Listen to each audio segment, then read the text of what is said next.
तो नमस्कार दोस्तों, स्वागत है आप सभी का। मेरा नाम है शिवम और आज हम आए एक नई वीडियो के साथ। तो आज का जो हमारा विषय है वो है PCOD means polycystic ovaries disorder. ये विषय बड़ा चलन में है आजकल। इसको इतना बड़ा बनाया गया है इस विषय को, और इतना बड़ा कोई रोग है नहीं, ये डिसऑर्डर है एक्चुअली। ये रोग नहीं है, एक छोटा सा डिसऑर्डर है। इस रोग में क्या होता है, इस डिसऑर्डर में क्या होता है कि जो हमारी माताएं बहनें हैं उनके जो ओवरीज होती हैं वहाँ से सिस्ट बन जाती है बहुत सारी। उसका कारण होता है, उसमें क्या होता है कि जो हमारी माताएं बहनें होती हैं उनके ओवरीज से या तो एग्स पूरा बनता नहीं है या फिर कम बनता है, आधा बनता है, जिसकी जगह पर बहुत सारी सिस्ट बन जाती है, बहुत सारी गांठें बन जाती है, जिसको हम बोलते हैं पॉलीसिस्टिक ओवरीज डिसऑर्डर। एक साथ में और चलता है पीसीओएस, जिसको हम बोलते हैं पॉलीसिस्टिक ओवरीज सिंड्रोम। ये दोनों आपस में एक दूसरे के भाई बहन ही हैं, दोनों में कुछ खास अंतर नहीं है।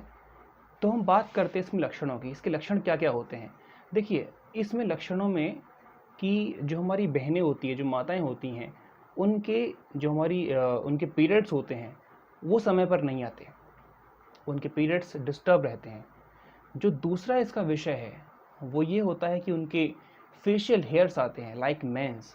उनके फेस पे हेयर्स आते हैं, उनके चेस्ट पे हेयर्स आते हैं, उनका वेट गेन होता है। स्पेशली जो उनका एब्डोमेन का रीजन है, जो उनका पेट का पार्ट है, वहाँ पर उनके हेयर्स आते हैं, बाल आते हैं। साथ में वो कंसीव नहीं कर सकती, वो बेबी कंसीव नहीं कर पाते, बिकॉज ऑफ जब स्पर्म अंदर जाता है वुमेन के तो वो ओवरी के पास पहुंच नहीं पाता, क्योंकि वहाँ पर बहुत सारी सिस्ट पहले जमा होती हैं, जिसकी वजह से जो स्पर्म है वो प्रॉपर वहाँ तक एंटर नहीं हो पाता। तो वो बच्चा कंसीव नहीं कर सकती, मीन्स कि वो लेडी माँ नहीं बन सकती अगर उसको पीसीओडी है। और साथ ही साथ में ओवुलेशन प्रॉपरली नहीं हो पाता है उन माताओं का, उन बहनों का। और इसके अलावा उनके एक्ने आते हैं, पिंपल्स की शिकायत उनको बहुत रहती है। तो ये कुछ विषय हैं जो कि इसके लक्षण सिम्टम्स में आते हैं पीसीओडी के। अगर इसको टाइम पर क्योर नहीं किया जाए तो ये अवस्था, ये जो डिसीज़ है, जो डिसऑर्डर है, कुछ टाइम बाद ये विकराल रूप ले सकता है। डिसीज़ आपको शुगर हो सकती है, आपको कोलेस्ट्रॉल की समस्या बन सकती है, आपको हार्ट डिसीज़ बन सकते हैं, सिर्फ एक पीसीओडी और पीसीओएस की वजह से ही। तो इसको टाइम पर ठीक करें।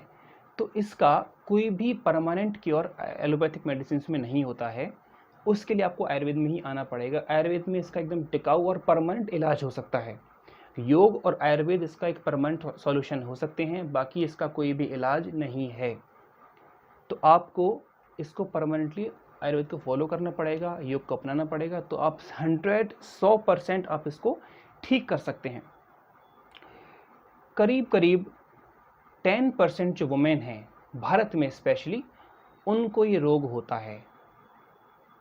करीब 10% महिलाओं को ये समस्या होती है। और साथ ही साथ करीब 1 मिलियन हर वर्ष भारत में ये रोग देखने को मिलता है। करीब 10 लाख वुमेन को ये समस्या प्रतिवर्ष होती है। तो हम बात करते हैं इसके इलाज की। जैसे कि मैंने कहा कि इसका कोई भी क्योर एलोपैथिक मेडिसिन में नहीं है, वो सिर्फ सिम्टम्स को क्योर कर सकते हैं, वो रोग को क्योर नहीं कर सकते। तो इसका परमानेंट सॉल्यूशन कोई भी एलोपैथिक मेडिसिन में नहीं है। इसका परमानेंट इलाज सिर्फ आयुर्वेद में है। और उस इलाज की बात करते हैं तो उस इलाज में जो पहला है, जो विशेषकर आपको करना है, वो है कपालभाति प्राणायाम का अभ्यास। कपालभाति नियमित रूप से कीजिए। अगर आपको पीसीओडी है तो आप विश्वास मानकर इस अभ्यास को करीब 3 महीने कर लीजिए, कपालभाति के प्रयास को। तो निश्चित रूप से आप पीसीओडी को ठीक कर सकते हैं।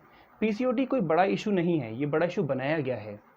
दूसरा, अगर हम बात करते हैं औषधियों के रूप में, तो आप शतावर चूर्ण खा सकते हैं। शतावर खाइए और कपालभाति कीजिए और विश्वास मानिए, ये डिसऑर्डर आप ठीक कर सकते हैं बड़े आसानी से। कोई भी बड़ा रोग ये नहीं है, बहुत इजीली आप इसको ठीक कर सकते हैं।